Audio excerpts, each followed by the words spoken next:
नम नमस्कार, मी राहुल सीताराम साळवे, सकल दिव्यांग संघटना अध्यक्ष।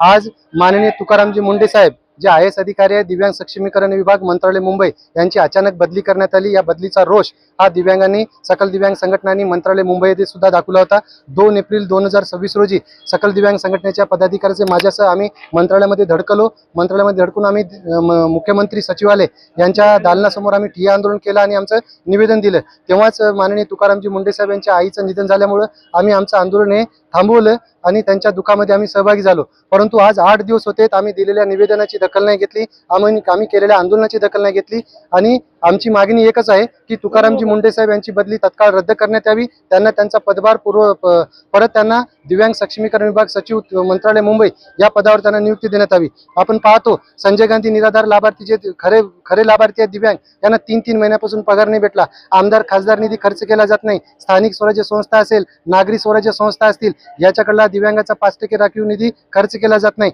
एकमेव तुकारामजी मुंडे साहेब होते ज्यांनी 7 ते 8 महिन्याच्या कार्यकाळामध्ये बोगस लाखो असे बोगस दिव्यांग उघडकीस आणले, असे बोगस संस्था उघडकीस आणल्या। त्यांनी चांगलं काम करत होते आणि चांगलं काम करतेत। आमची एकच मागणी आहे, त्यांचा कार्यकाळ पूर्ण होऊ द्यावा एवढी शासनाकडे विनंती आहे। तसेच आजचा जो आमचा आंदोलन आहे, आम्ही सारे तुकाराम मुंडे ह्या जयघोषच्या नाऱ्याने आम्ही आज जिल्हाधिकारी कार्यालय ते धडकलो आहे। आम्हाला कळलं की अंदाज समिती इथं आलेली आहे, तर अंदाज समितीमध्ये आम्हा दिव्यांगासाठीचा कोणता विषय आहे का?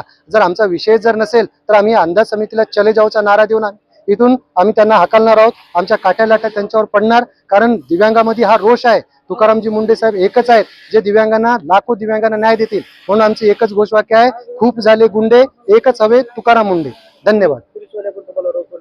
हा, हे फार मोठी पोलीस प्रशासनाकडून, खरं तर महाराष्ट्र शासन हे दिव्यांगाला घाबरलं आहे, दिव्यांगाच्या या आंदोलनाला घाबरलं आहे। कारण मंत्रालयापर्यंत धाव घेणाऱ्या या दिव्यांगाला महाराष्ट्र शासनाने, पोलीस प्रशासनाला पुढे करून आज आम्हाला इथं उन्हातान्हात अडवलं। माझे दिव्यांग तिथं पडलेत, त्यांना जखमा झाल्यात, मी स्वतः पडलो।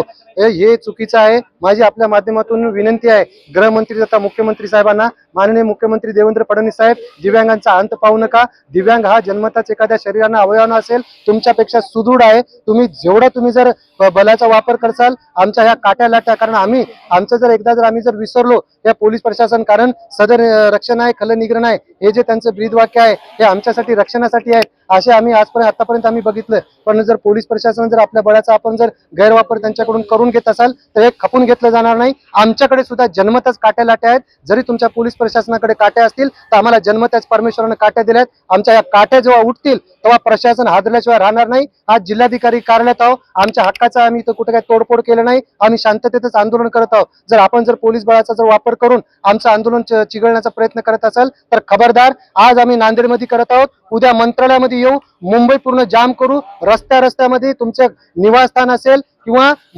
मुंबई नगर उपनगर असेल, लाखो दिव्यांग मंत्रालय मुंबईवर धडकणार आणि याला जे काही जबाबदार, जे काही हे होईल, याला जबाबदार केवळ तुम्ही राहणार, माननीय मुख्यमंत्री महोदय। कारण विधान भवनामध्ये तुम्ही शाबासकी थोपली, माननीय तुकारामजी मुंडे साहेबांनी दिव्यांग सचिव पद जसं घेतलं, त्यांच्या कामाचा तुम्ही बोलबाला केला, त्यांची पाठ थापली आणि एकाएकी मग 31 तारखेला तुम्ही त्यांची बदलीचे ऑर्डर काढलाच कसा? हे खरंच आम्हाला दिव्यांगाला एकदम आश्चर्यकारक आहे। आम्हाला एकदम शॉक बसलेला आहे। आम्ही नियोजन विभागाच्या 3 गेटला आम्ही आमचे दिव्यांग शिष्टमंडळ पूर्ण आम्ही घेराव घातलेला आहे। जोपर्यंत अंदाज समितीचे पदाधिकारी येऊन आम्हाला लेखी आश्वासन आम्ही त्यांना भेटणार नाही, तर ते अंदाज समितीचे जे कोणी अध्यक्ष सचिव जे कोणी असतील त्यांनी इथून मुख्यमंत्री महोदयांना त्यांनी फोन लावावं।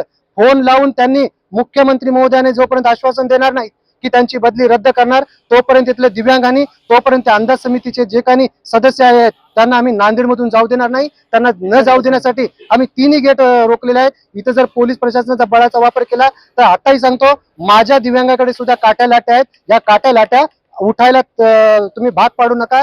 तुम्हाला विनंती आहे, हे जे अंदाज समितीचे जे अध्यक्ष सदस्य असतील त्यांना आम्ही फोन करायला लावेल आणि आपल्याकडून आम्हाला एकच विनंती आहे की तुकारामजी मुंडे साहेब यांची जे आपण जे केलेली जे तडकाफडकी बदली आहे, ही बदली तत्काळ रद्द करावी आणि त्यांना निसंकोच त्यांना त्यांचं काम करू द्यावं। जे काही बोगस दिव्यांग असतील त्यांच्यावर कारवाई करू द्यावी। जे ओरिजिनल आहे त्या ओरिजिनल तर काहीच नाही, जे बोगस आहे त्यांच्यावर होऊ द्यावं। आम्ही त्यांच्या पाठीशी आहोत आणि माननीय तुकारामजी मुंडे साहेबांना लाखो दिव्यांगाकडून आम्ही त्यांच्या पाठीशी म्हणून आपल्याकडून वचन देतो। आईच्या त्यांच्या निधनामध्ये आम्ही लाखो दिव्यांग या दुःखामध्ये आम्ही सहभागी आहोत। आम्ही या दुःखातच आम्ही मंत्रालयामध्ये आम्ही आमचं आंदोलन तात्पुरतं आम्ही स्थगित केलं होतं, परंतु आम्ही अजूनही आमचं आंदोलन उग्र स्वरूपाचे करणार आहोत. धन्यवाद.